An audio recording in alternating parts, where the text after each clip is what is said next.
Okay, so to start our pattern for our Burnett Crossing Paths Crochet Super Chunky Scarf for our fall pattern, we're going to need 4 balls of 3.5 ounces of Burnett Softy Chunky yarn, whatever color you would like. I've got 3 balls right now, so I will have to get myself a 4th ball. The pattern calls for a size M13 hook or 9mm. I am actually going to use a 9mm, so that's your choice, of course.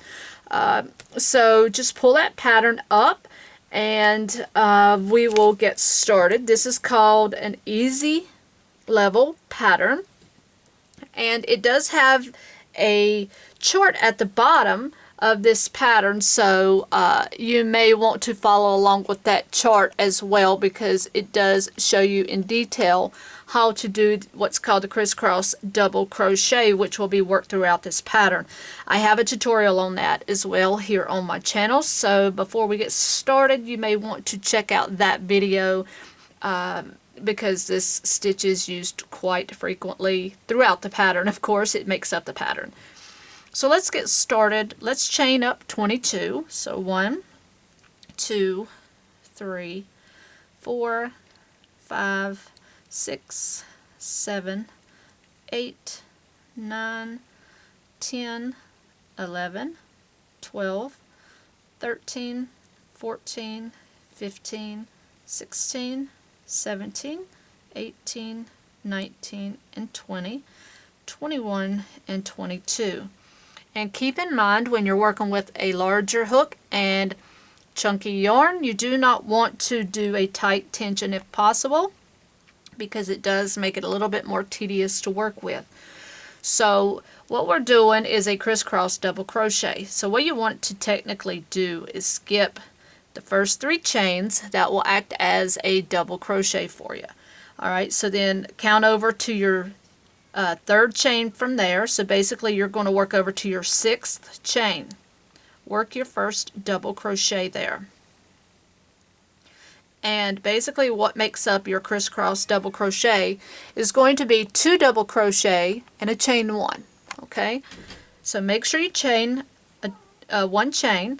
Now we're going to work backwards. So you've got that first leg in. You want to skip this stitch behind it. Okay, so you're going to be working backwards, so you want to skip that next stitch and then go into that next stitch behind the skip stitch and work a double crochet. And it will be a little funny feeling until you get the hang of it. And there you worked your first crisscross double crochet. Now you want to skip the next 2 stitches and make sure you're not using that same stitch again where that leg is from that first double crochet. So skip 2, work into the next stitch, putting in your first double crochet, chain up 1. Now this is going to be the first leg of the next crisscross double crochet. So working backwards, skip this next chain and double crochet into that next chain on your row. Okay, and you've made your next crisscross. Now skip 2 and do it all again. So put your double crochet in that stitch,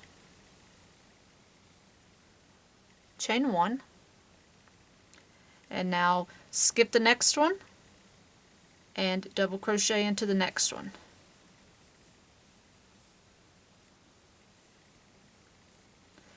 Skip 2, double crochet in the next, chain 1.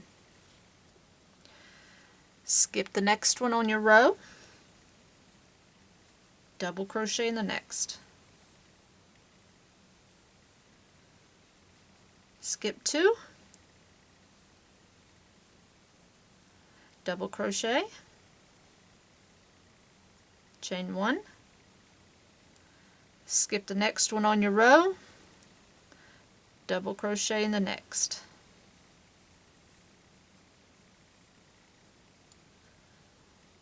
Skip 2,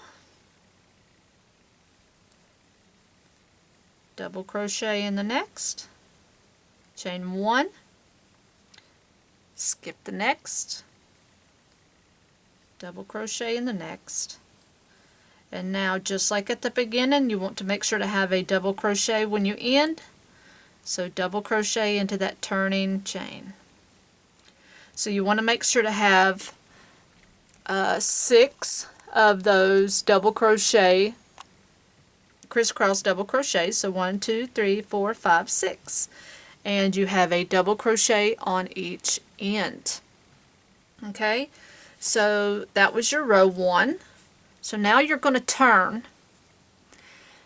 and we're going to work row 2. So basically you're just going to have 3 rows actually. Well, we'll see how easy that comes out. So let's chain up 1. Okay, so row 2, you're going to single crochet in each double crochet and chain 1 space across. Very simple. So you should have 20 single crochet. So let's go 1, and in each chain 1 space across. Okay, let's see, so that's, you got 1, 2, 3,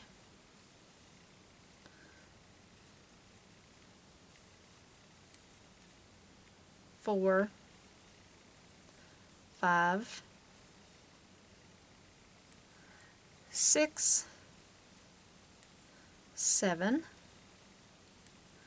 8, 9, 10, 11, 12, 13, 14, 15, 16, 17, 18, 19, and 20. Yeah, basically you don't need to do one right here in this space. I'll have to go back and take that out. So when you do the first one right here, don't go into this space. Start in that first double crochet, okay? So that was round 2, and you'll have to put in a single crochet at the end on that turning chain. So I'll go back and correct that, and then I'll come back. We'll do rounds 3 and 4. Okay, so now for round 3, we are going to chain up 3. And we're just going to start building our rows again, but this time we're going to be working in the back loops only. Okay, so now we're going to work our first crisscross double crochet over the next 3 single crochet. So 1, 2, 3. So work in the back loop. You're going to work just in the back loop, okay? So in that 3rd stitch, work your first double crochet, chain 1. Now you're going to go backwards again, so skip that first backwards stitch, I guess, and then you want to go into that next stitch in the back loop and work that next double crochet. Okay, now you're going to skip the next 2 stitches, and in that 3rd stitch, working in the back loops, work that next double crochet, chain 1. And going backwards, you're going to skip that next stitch and work your next double crochet in that next stitch. And make sure that you change your 1. Okay? Skip the next 2 and just keep on going. And you're just going to start repeating your rows. Okay, so you got your double crochet and chain 1, skip that next stitch, and work a double crochet in the next stitch. Skip 2, work into that next stitch, chain 1, skip the next one, and work that second double. Okay, skip 2, double in the next, chain 1, skip that next one, double in the next. Alright, so let's do our last crisscross on this row. So you want to skip 2, double in the next, chain 1, skip 1, and double in the next. And now you're just going to do the double into the turning chain. And that's your row 3. Now row 4, you're going to work as the same as row 2. So basically you're just going to chain up 1, single crochet right into the same stitch, and you're just going to single crochet in each double crochet and chain 1 space.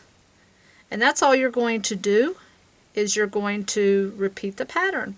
So after this row, you will go back to making your double crochet crisscross row, and then you will work another single crochet row, double crisscross or a crisscross double crochet row, single crochet row. So you will alternate rows until your piece measures 94 inches. If you don't want it that long, you can shorten it. If you want it longer, you can make it longer. So that's pretty much how you work this pattern.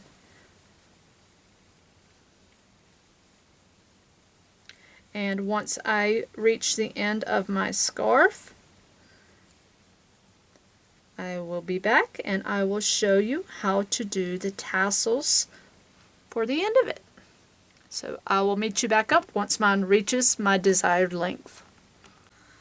Okay, so once you have your super scarf at the length in which you desire to have it, whether you used all the balls it calls for, or you made it a little shorter, a little longer, whatever you prefer, then you'll make your tassels.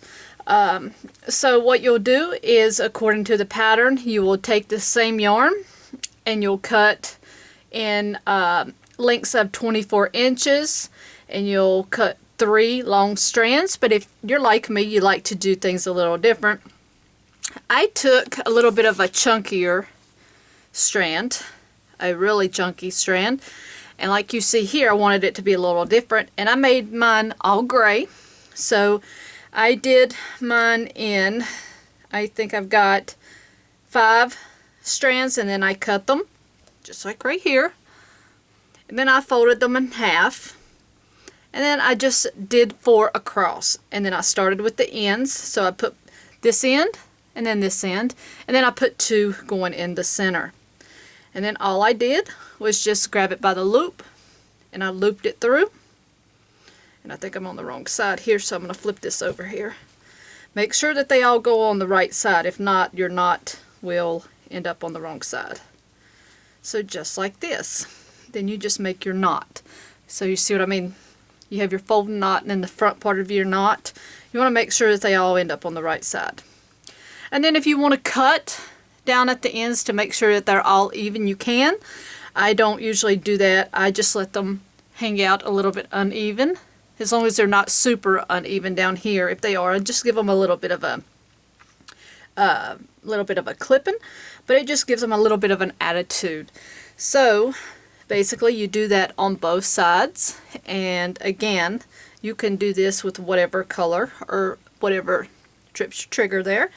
And that's pretty much all that there is to this pattern. So of course I can't get it all in the in the video here.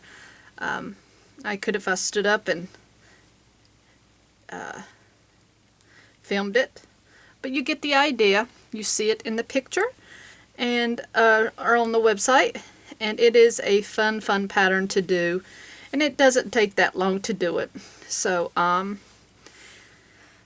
hope you guys have fun with this super chunky scarf. So until next tutorial, happy hooking.